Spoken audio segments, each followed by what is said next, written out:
이 농부들에게 가장 골칫거리 잡초가 두 개가 있습니다. 하나는 쇠비름이고요, 또 하나는 발행이라는 이런 풀이에요. 쇠비름은 생명력의 대가입니다. 다른 풀들은 뽑아서 던져버리면은 반나절이면 다 시들어서 없어져 버려요. 근데 쇠비름은요 며칠씩 갑니다. 그러다가 뽑아놓고 옆에다 밀어놨는데 비가 오면은요 다시 생생하게 살아나는 것을 봅니다. 완전히 생명력의 달인이에요. 경이로울 정도입니다. 우리 쇠비름 좀 한번 보여줘봐요. 다 알 텐데요. 이런 풀 있죠? 보셨죠? 많이 보이는 거. 다음은 발행입니다. 발행이도 한번 보고 넘어갑시다. 발행이 풀, 가장 많이 흔한 풀입니다. 이 발행이는요 번식력의 대가입니다. 번식력이 얼마나 강한지요, 밭을 그냥 놔두면은 이 발행이가 다 점령을 하게 됩니다. 이 두 풀은요 생명력, 번식력에서 타의 추종을 불허할 정도로 그렇게 강합니다. 그런데요 뽑히고 뽑혀도, 밟히고 밟혀도 다시 살아나는 그런 생명력이 이 쇠비름 같고 번식력이 발행이 같은 그런 사람들이 있습니다. 누군지 아십니까? 바로 기독교인들인 거예요. 초대 교회가 예루살렘에서 시작되어 오늘까지 오는 과정 속에 참으로 많은 환난과 고난과 핍박들이 교회에 있었습니다. 그런데도 교회는, 성도는 그곳에서 믿음을 지켜서 계속해서 번성하고 계속해서 생명력을 가지고 오늘까지 오게 된 거예요. 로마 시대의 기독교들이 참 많은 박해를 받았는데요, 기독교인들을 갖다가 굶주린 사자 그곳에다가 집어 던지는 거예요. 생각을 해보세요. 굶주린 사자가 어스렁거리고서 자기를 잡아먹으려고 올 때에 그때의 느껴지는 두려움, 공포, 상상할 수가 없을 거예요. 심지어는요 사람을 기름에 넣어서 죽입니다. 기름이 펄펄펄펄 끓고 있는데 거기다 사람을 넣으려고 내가 대기한다고 생각을 해보세요. 또한 장작 위에 올려놓고 화형을 시켜서 죽이기도 합니다. 그런데 기독교는 한 번도 쇠퇴한 적이 없고 한 번도 물러서지 아니하고 계속해서 생존력을 이어가며 번성하게, 그래서 전 세계적으로 퍼져나간 것을 볼 수가 있습니다. 송영섭 선교사님이 사역하는 곳이 이집트입니다. 이집트는요 모슬림 국가입니다. 그런데 그 모슬림 국가에 약 10%의 기독교인들이 있는데 콥틱 기독교인 또는 콥트라고 이렇게 표현을 합니다. 이 사람들은요 완전히 하층민들인 거예요.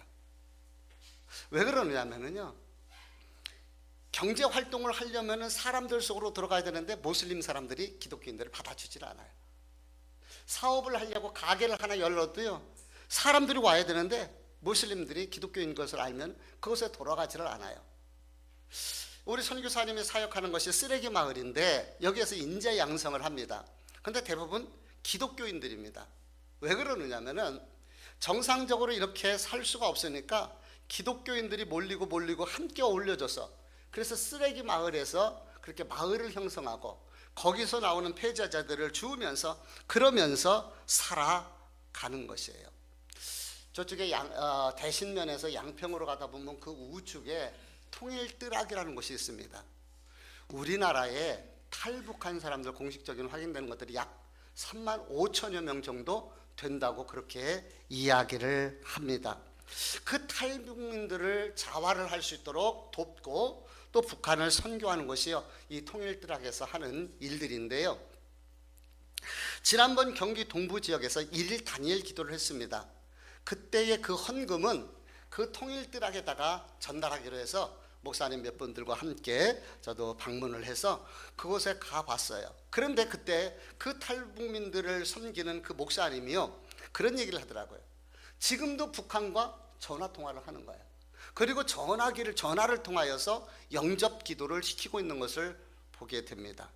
북한은 그 폐쇄된 곳이잖아요. 그리고 얼마나 핍박이 심합니까? 생명 걸고 지금도 신앙생활을 하고 있어요. 우리 생각에 이 정도라면은 신앙을 포기할 만도 싶은데, 그렇죠? 근데 결코 이분들은 신앙을 포기하지 아니하고 믿음을 지키고 생명 걸고 그 경제적인 어려운 곳에서 그렇게 신앙생활을 하고 있는 거예요. 참 재밌는 것은요, 이런 이야기도 신앙을 포기하는 곳은요, 살만한 곳, 문화적으로 또 경제적으로 넉넉한 곳, 이런 곳의 사람들이요 또 코로나 때문에 포기하고 이런저런 방법으로 포기하는 것을 보게 됩니다. 저는 궁금한 것이 있어요. 왜 기독교인들은 그렇게 모든 환난과 핍박 고난을 받으면서도 그렇게 신앙을 버리지 않을까?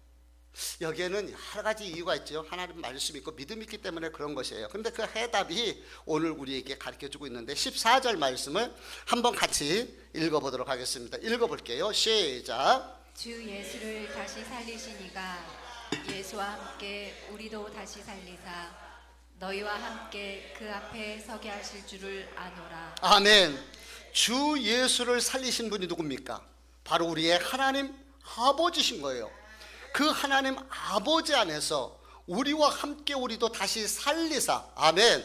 다시 살리사라는 말은 우리를 하나님께서 부활하여 부활의 영광으로, 다시 이야기하면 하늘 소망, 천국 소망, 부활의 소망을 우리에게 주셨다는 거예요.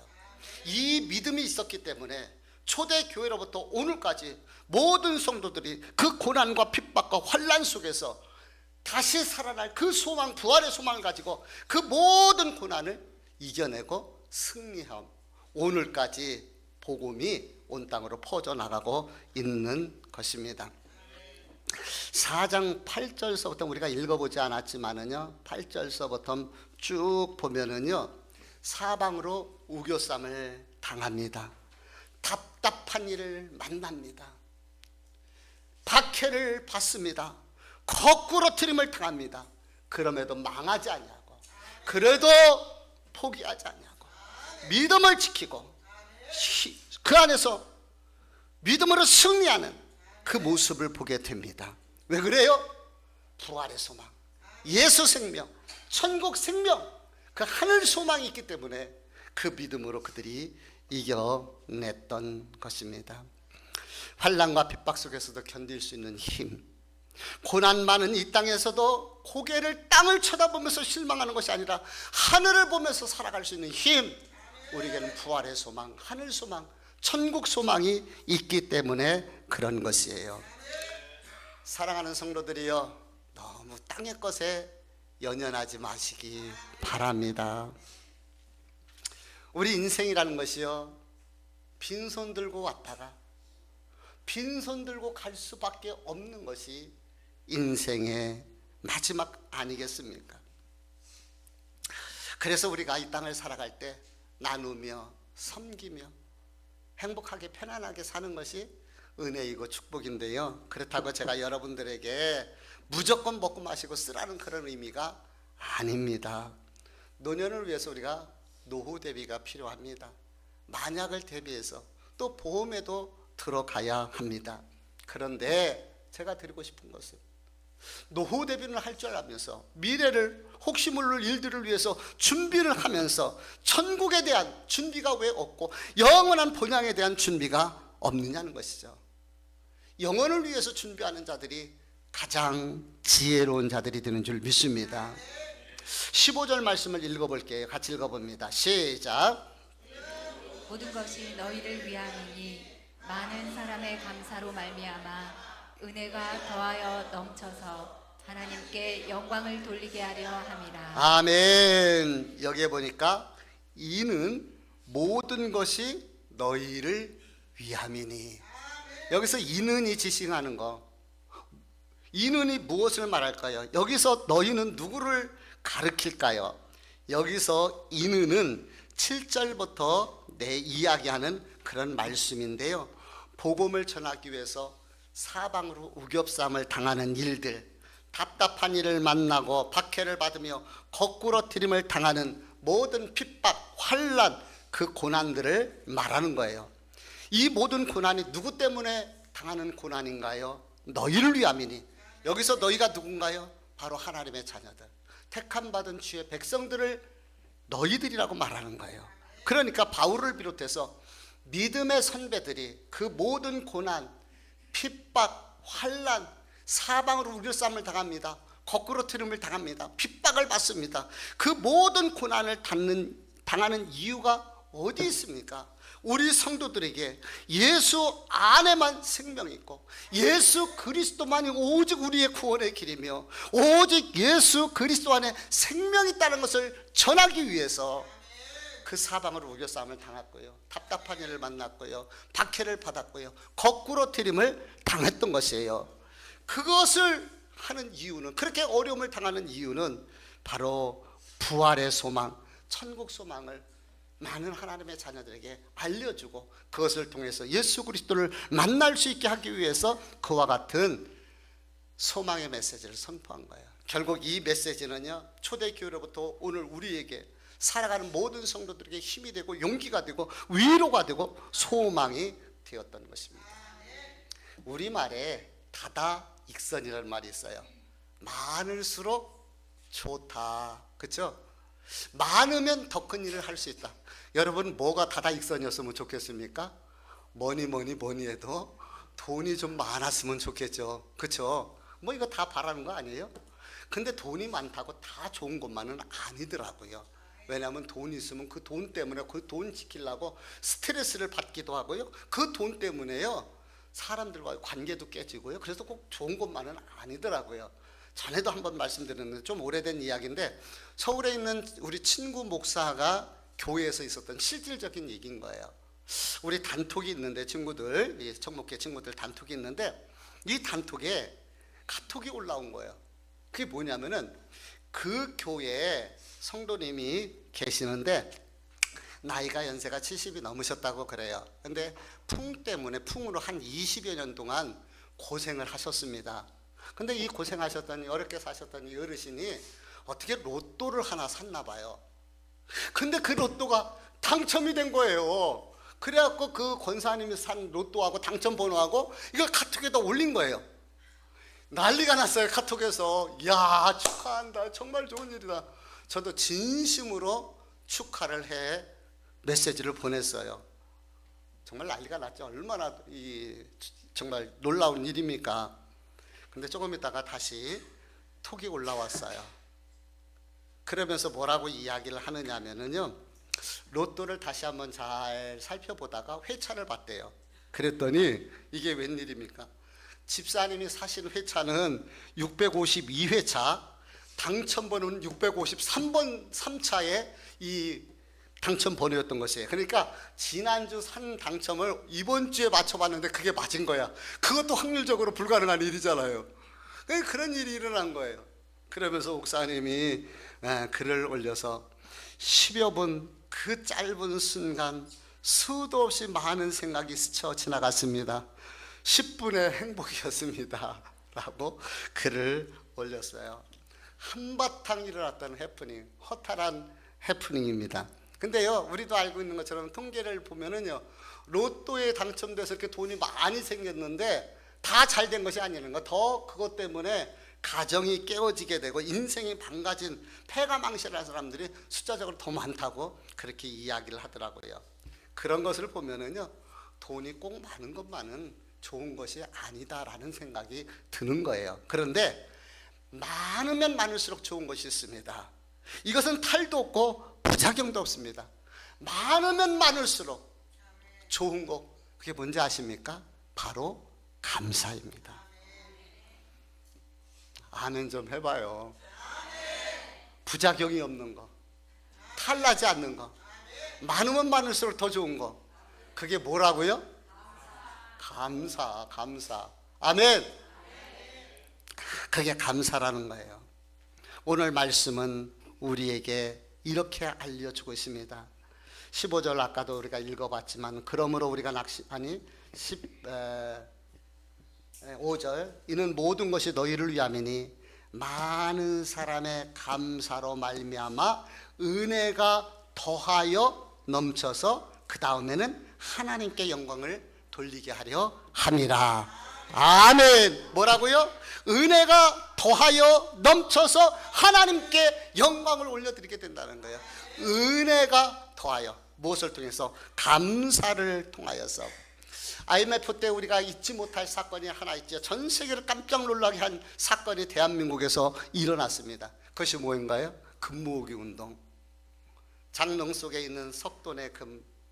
그게 무슨 힘이 됩니까? 이게 대한민국 IMF를 극복하는데 내가 가지고 있는 이 석돈 금이 이게 무슨 의미가 있어요? 근데 그 금들이 모여지니까 석돈이 10돈이 되고 10돈이 100돈이 되고 100돈이 1000돈이 되고 1000돈이 만돈이 되어지고 전 세계 사람들이 깜놀했다는 거 아닙니까? 완전히 놀라요. 야, 대한민국 저 어떤 나라인데 어떻게 저럴 수가 있을까? 대한민국의 저력을 보여줬던 사건이요. 획기적인 사건이 아닐 수가 없습니다. 감사도 마찬가지입니다. 너의 작은 감사, 나의 작은 감사, 그 감사가 모여지면 더 큰 은혜가 있고 더 큰 은혜 속에 하나님의 더 큰 능력이 나타나고 더 큰 능력 속에 하나님의 더 큰 기적이 일어나고 그를 통해서 하나님이 영광 받으시는 거예요. 감사가 모여진 곳에 하나님의 영광이 있게 됩니다. 그러므로 감사가 더하여져도 더 큰 영광으로 우리가 하나님 앞에 영광 올려드렸으면 좋겠어요. 그래서 우리의 삶이 감사가 더해지는, 날마다 삶의 현장 속에 감사가 차고 넘치는, 어떤 상황 속에서도 감사할 수 있는 저와 여러분이 되었으면 좋겠습니다. 선순환 구조가 있고 악순환 구조가 있습니다. 예를 들어 매일 운동을 합니다. 운동을 하니까 스트레스가 풀려져요. 스트레스가 풀려지니까 건강도 좋아지고 또 사람이 긍정적으로 바뀌어져요. 이게 선순환인 거예요. 반면에 너무 바빠요. 바쁘니까 운동할 시간이 없어요. 운동을 못하니까 자꾸 피곤이 쌓여집니다. 여기도 보면 피곤이 쌓여진 분들이 계셔요. 그럴수록 조금이라도 우리가 운동해야 되는데 또 시간도 부족하고 피곤하니까 못해요. 그러니까 더 안 좋아지는 거죠. 이것이 악순환인 것입니다. 그래서 행복하고 건강한 인생을 위해서 악순환을 선순환으로 바꿀 수 있는 사람들이 지혜로운 그러한 사람인 거예요. 선순환 구조로 자꾸 만들어 가야 합니다. 근데 신앙도 마찬가지예요. 신앙의 악순환 고리를 끊어버리고 선순환 구조로 만들어야 되는데 그 중에 하나가 감사의 습관화를 만드는 거예요. 감사의 습관화. 감사하다 보면 그곳에 하나님의 은혜가 임하게 되는 거예요. 하나님의 은혜가 임하니까 또 더 감사하게 되는 것이죠. 그래서 감사가 감사를 불러오게 되는 거예요. 은혜도 마찬가지예요. 우리가 하나님 앞에 그 은혜에 감사하다 보면 더 큰 은혜가 우리에게 오게 되는 거예요. 그러니까 그것이 선순환 구조가 되게 되는 거죠. 제가 여러분들에게 감사는 자석과 같다라는 말씀을 드렸습니다. 자석이 주변에 있는 쇠붙이를 끌어당기듯이 감사가 주변의 감사를 끌어오는 것, 더 큰 감사를 끌어오게 되는 거예요. 자력이 강할수록 멀리 있는 것까지도 끌어올 수 있는 힘이 있습니다. 우리의 감사가 많아지면 더 큰 감사들이 우리 안에 임하게 되는 것이에요. 작은 것에 감사하면 하나님께서 더 큰 것으로 우리를 이끌어 주시고 더 큰 감사거리를 주십니다. 왜 그런지 아십니까? 우리가 잘 알고 있는 민수기 14장 28절의 말씀이에요. 우리 같이 보도록 합니다. 읽어볼게요. 시작. 내 삶을 두고 맹세하노라. 너희 말이 내 귀에 들린 대로 내가 너희에게 행하리니. 아멘. 하나님이 뭐라고 말씀하셨어요? 너희 말이 내 귀에 들린 대로 내가 행하시겠다는 거예요. 그래서 가나안 땅을 향해 갔을 때에 원망하는 자들은 그 귀에 들린 대로 광야에서 다 죽을 수밖에 없었지만은, 그러나 하나님을 찬양했던 자들은 하나님께서 그들의 찬양, 그들의 감사를 들으시고 응답하시는 것을 보게 됩니다. 이 감사에 대해서 이야기를 많이 하시는 분들이 공통적으로도 하시는 얘기가 있어요. 내가 감사를 해보니까 하나님께서 더 큰 은혜로, 더 큰 감사로 이끌어 가시더라는 거예요. 한번 감사를 시도해 보시기를 바랍니다. 우리가 감사를 실천해 봤으면 좋겠습니다. 어떤 분은 이렇게 말할 수가 있어요. 목사님, 정말 살기가 힘들고 어렵습니다. 뭐 그렇게 감사할 일이 있습니까? 그럴 수 있어요. 내 삶을 보면 안팎으로 안 될 때는 왜 이렇게 안 됩니까? 힘들 때는 왜 이렇게 힘듭니까? 뜻대로 안 돼요. 그럴 때에 무엇 감사할 일이 있느냐는 거죠. 근데요, 사랑하는 성도 여러분, 다른 거 다 내려놓고요, 한 가지만 생각해도 우리가 감사가 평생 감사가 될 수 있는 것이 있어요. 그것이 무엇입니까? 나 같은 죄인 사랑하시고, 나 같은 죄인 구원해 주시고, 하나님의 자녀 삼으셔서 우리를 천국 시민으로 만들어 주신 것, 구원의 은혜 하나만 가져도 우리는요 평생 감사할 수가 있는 것입니다. 구원의 은혜 하나만 가지고. 정말 그렇잖아요. 무엇을 먹을까, 무엇을 마실까, 무엇을 입을까, 두더지처럼 땅의 것만 바라보고 살다가 지옥불에 떨어질 수밖에 없는 인생을 우리 하나님께서 사랑하셔서 구원해 주시고 하나님 자녀 삼아 주셨어요. 이거 하나만으로도 우리가 평생 감사할 수 있게 되는 것이에요. 어제 기도회, 다니엘 기도에 참여하셨어요? 네, 어제 들으셨죠? 어떤 생각이 드시는가요? 어제 다니엘 기도에 특별한 분들이 초청이 됐었는데, 이 말귀를 못 알아듣는 교회 목사님들이 25명이 오셨는데 난 깜짝 놀랐어요. 농학교에 말귀를 못 알아듣는 분들이 모여서 예배하는 곳이 우리나라 60교회가 된대요. 그 중에서 25분들이 모였습니다. 그래서 함께 예배를 드렸어요. 어제 강사 목사님은 어렸을 때 한쪽 귀가 그 특이한 병으로 인해서 멀게 되고, 그래서 한쪽 귀가 있는 가운데 그것으로 인해서 한쪽 눈, 죄송합니다. 한쪽 눈이 그렇게 되는 바람에 이제 이렇게 보면 멀쩡하죠. 근데 한쪽 눈은 완전히 시각을 잃어버렸어요. 그런 분이 그로 인하여서 이렇게 시각 장애인들을 섬기는 이 사역을 하면서 어제 말씀을 전했습니다. 근데 우리 한번 생각을 해보십시다. 여러분, 이 아름다운 가을날 단풍을 보면서 저것을 볼 수 있는 눈을 주셔서 감사합니다 해보셨나요?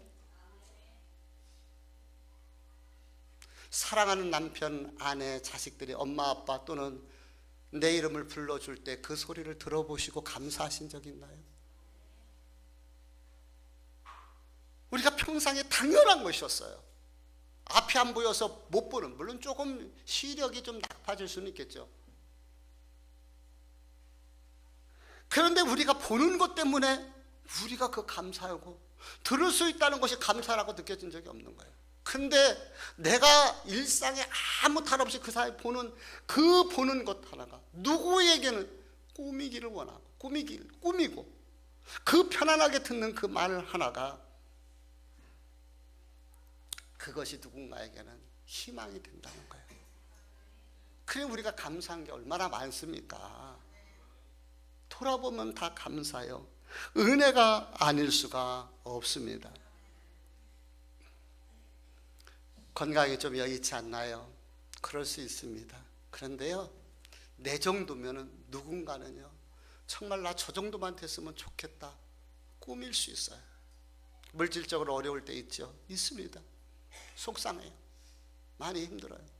그런데 저 아프가니스탄이나 저 북한, 지금도 굶주리는 사람이 있는 그것을 보면은 우리는 재벌입니다. 감사. 그게 감사한 일이에요. 대한민국에 태어난 것도요, 은혜고 감사인 거예요. 어떤 남자가 얼마나 간절히 기도를 했는지 천사가 나타났고, 네 소원이 무엇이냐? 3개만 들어주겠다라고 말을 했습니다. 이 남자 너무 기뻤어요. 그러면서 첫 번째 소원을 말합니다. 우리 마누라가 잔소리가 많습니다. 나를 개무시합니다. 우리 마누라를 데려가시고, 그래서 내가 예쁜 여자와 세장가 갔으면 좋겠습니다. 마누라를 데려가십시오. 이게 첫 번째 소원이에요. 그래서 천사가 진짜 마누라를 딱 데려갔어요. 장례식에 많은 조문객들이 왔습니다. 근데 그분들이 와서 하는 말이 이구동성으로 자기 아내를 칭찬하는 거예요. 세상에 이렇게 좋은 분이 돌아가시다니, 이렇게 이런 일도 했고 저런 일도 했고 이런 착한 일도 했는데 정말 그렇게 착한 일들을 하신 그분이 돌아가셨네요.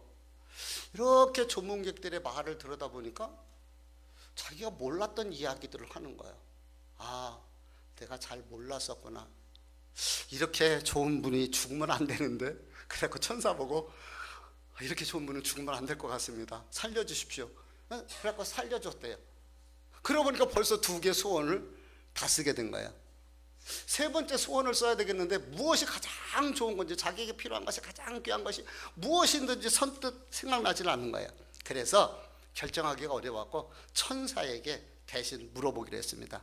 천사님, 내게 가장 좋은 것이 무엇인지 선뜻 결정하기가 어렵습니다. 그렇죠. 하나 남은 소원인데 그 하나 남은 소원 여러분에게 들어준다면 무슨 소원을 얘기할까요? 확 남편 바꿔버릴까요? 무엇을 소원할까요? 그때 천사가 이런 이야기를 하더라는 거예요. 받은 은혜에 감사하는 마음을 달라고 기도해라.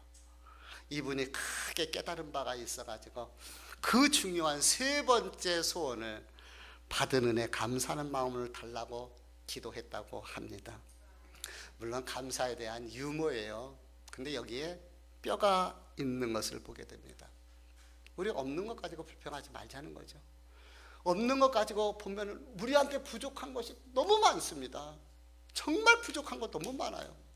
그런데 있는 것 가지고 하나님이 내게 주신 은혜 가지고 감사하다 보면 감사할 것이 엄청 많습니다. 할렐루야. 그래서 우리가 없는 것 보고 원망하고 불평하지 말고 있는 것 가지고 하나님 앞에 감사하고, 무엇보다도 우리 구원받은 하나님 자녀 되었잖아요. 다른 거 다 떠나서라도 구원받은 그 은혜 감사하며 또 삶을 돌아보면 하나님께서 이 모양 저 모양 이끌어 주신 거 감사했어요. 정말 나는 어제 그 시각장애들, 청각장애자들 그 농학교회가 60교회나 우리나라 된다는 소리를 들으면서 야, 생각지 못하게 우리 주변에도 많이 있구나. 그래서 감사하면서 살아야겠구나. 새삼 돌아보게 되었습니다. 월드 비전에서 한 달 감사 노트를 이렇게 발간을 하게 됐는데 25만 부를 발간을 했다고 그러더라고요. 몰랐어요, 저는 이게 발간된지를. 25만 부가 발간이 되어졌는데 어느 교회든지 개인적으로도 택배비만 본인이 물면은 발송을 해주는 걸로 그렇게 했는데, 우리 친구 목사가 어떻게 알았는지 엄청 넉넉하게 했고 우리 교회 것까지 지가 해줬더라고요. 그래서 감사하게도 우리 교회 성도들까지 이렇게 혜택을 받을 수가 있게 됐습니다. 그래서 감사 노트 쭉 읽어보면 다 이해할 수 있도록 이렇게 되어 있는데요. 이제 내일서부터 시작되는데 이 앞에 보면 이 QR 코드가 있어요. 이따가 한번 우리 어르신들을 한번 젊은 분들 가르쳐 줬으면 좋겠어요. 이 카메라로 이렇게 들이대면 이 QR 코드가 여기에 이제 나오게 되는데요. 이것을 누르시면은 그 링크, 주소된 링크가 나오니까 이렇게 갖다 대면 나와요, 링크가. 그러면 그 링크를 누르면은 음성으로 이것이 다 읽어서 성우가 읽어가지고 이렇게 우리에게 제공을 합니다. 그래서 읽으면서 할 수도 있고 귀로 들으면서, 눈이 침침하신 분들은 귀로 들으면서 이 감사를 할 수가 있어요. 첫 주는 주로 보니까 이 찬양 사역자들의 이야기가 되어져 있고, 2주 때서부터는 나 자신을 향한 감사, 가족을 향한 감사, 교회를 향한 감사, 나라를 위한 감사, 이런 감사들이 되어져 있고요. 3주서부터는 빈 공간인데, 3주 이후서부터는 공란인데, 이 공란에 보면 여기 QR코드가 있어요. QR코드를 한번 링크되는데 이곳을 찍어보면 되는데 아직까지는 열려지지 않았더라고요. 그러니까 이제 시간이 되면 아마 링크되는 것이 열려지는 것 같아요. 이렇게 보고서 하면 됩니다. 지금 다니엘 기도회가 진행 중에 있어요. 그래서 많으면 좋을수록, 많으면 많을수록 좋은 것이 기도하는 것이고요, 감사하는 것 아니겠습니까? 이 2가지를 갖다가 패키지로 했으면 참 좋겠다. 그래서 다니엘 기도회에 참여하면서 받은 은혜들 가지고 또 하루의 삶 속에서 하나님 주시는 은혜를 생각하면서, 여기에 보면은 내게 주신 은혜가 있다면 오늘 감사는, 이런 질문을 던져요. 거기서 내가 감사 노트를 써보는 거예요. 저는 지금도 2015년서부터 매일 밤에 감사일기를 한 8년 이상 쓴 것 같아요. 또 그 핸드폰에다 감사일기를 쓰고 있다고 여러분도 알고 계시잖아요. 그래서 감사하다 보면은 마음이 막 편치 못한 날이 있어요. 그런 날도 감사를 써보면은요, 마음에 평화가 오고, 그래, 이것도 감사하구나, 이만한 것도 감사하지, 그래, 감사해. 내 마음속에 감사로 물드는 것을 보게 됩니다. 가을날 단풍이 곱게 물들고 아름답게 물들어가고 있습니다. 단풍만 물들지 말고 감사도 우리 마음속에 물들어갔으면 좋겠습니다. 다른 것 다 떠나서라도 우리는 구원받은 하나님의 자녀입니다. 그거 하나만이라도 구원의 은혜 감사하면서 천국 소망, 하늘 소망, 부활의 소망으로 우리 감사하면서 일상의 삶을 돌아보면 그 삶 하나하나 속에 하나님의 감사가 있어요. 그래서 자꾸 감사하다 보면 감사가 모여지게 되고 쌓여지게 되고 더 큰 은혜가 되어지고 그것을 통해서 하나님이 영광 받으시는 감사의 선순환이 우리의 삶 속에 일어나게 되는 것입니다. 기관마다 우리 식사하시고 나눔의 시간을 가질 때 지난주에 돌아보면서 감사들을 서로 나누어 보시기를 바랍니다. 작은 감사들이 모이면 더 큰 감사가 될 것이고 더해진 그 감사 속에 하나님의 은혜가 더해지고 이를 통해서 하나님의 영광 받으시는 거예요. 그러니까 하나님께서 더 큰 것으로 또 우리에게 은혜를 베풀어 주시게 되는 거죠. 하나님의 영광이 선순환 되어지게 됩니다. 우리 11월 한 달 동안 이 계절적으로도 이 수학의 계절이고 감사의 계절이잖아요. 이 11월 한 달 동안에 우리 다니엘 기도회를 통해서 또한 감사 챌린지를 통해서 우리 성도들의 삶과 가정과 또 우리 열린 축복교회에 감사가 풍년되는 역사가 있기를 주님의 이름으로 소원하고 축복합니다. 아멘. 기도하시겠습니다.